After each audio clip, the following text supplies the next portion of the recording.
안녕하십니까. 천안지배프 오유한 목사입니다. 오늘 말씀 통해서 새벽 이슬처럼 내리는 하나님의 말씀을 사모하는 법을 배울 수 있기를 기도합니다.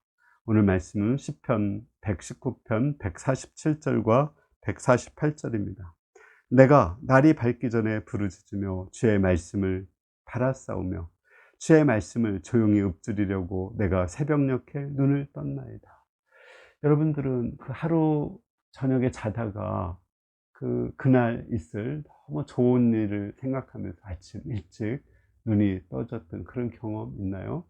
대부분 있을 것입니다. 저는 어렸을 때 그날이 명절이어서 맛있는 것을 먹고 학교도 안 가고 놀 것을 생각하면서 아침 일찍 눈이 떠졌던 그런 기억이 있습니다. 아니면 그날 소풍을 간다고 했을 때 또는 운동회 한다고 했을 때 설레는 마음으로 눈이 떠졌던 그런 기억이 있습니다. 근데 그러한 간절한 마음으로 또 말씀을 사모해서 눈이 떠지는 것, 이것이 오늘 시인의 고백입니다. 시인은 아침 일찍이 말씀을 바라고 눈이 떠졌습니다. 그리고 말씀을 사모했습니다. 물론 하나님은 항상 말씀을 주셔요. 그렇지만 새벽에, 이른 새벽에 하나님이 특별히 그 말씀을 부어주십니다. 이스라엘 백성이 출애굽할 때 광야에서 40년 동안 만나를 주셨죠. 그 만나는 해가 뜨기 전에 주셨습니다. 해가 뜨면 다 쓰러져서 없어졌습니다. 그와 같이 하나님은 이슬처럼 해가 뜨기 전에 우리에게 하나님의 말씀을 부어주십니다.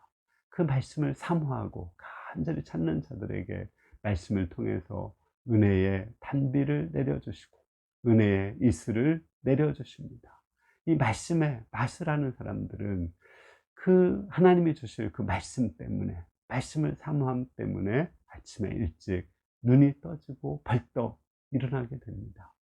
제가 40살부터 새벽 기도를 배웠거든요. 특히 그 새벽에 그 말씀을 연구할 때 그 말씀에 달콤함이 있습니다.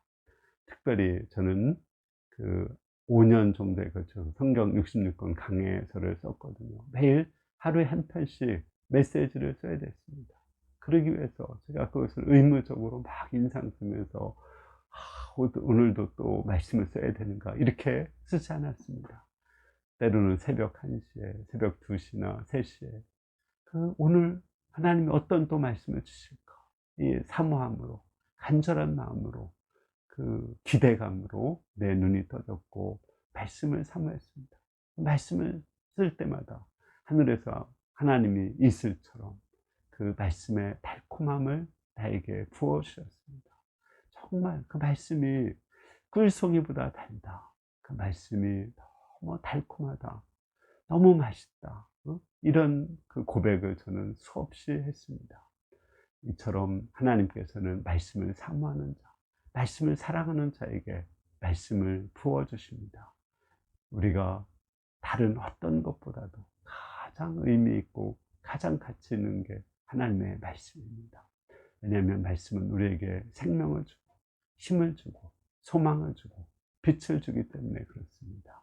이 말씀을 정말 사랑하고 소망하면서 이른 아침 그 말씀을 기대하며 여러분들도 눈이 떠지는 가운데 새벽에 부어주시는 그 하나님의 달콤한 말씀을 받아서 먹고 마실 수 있기를 기도합니다. 감사합니다.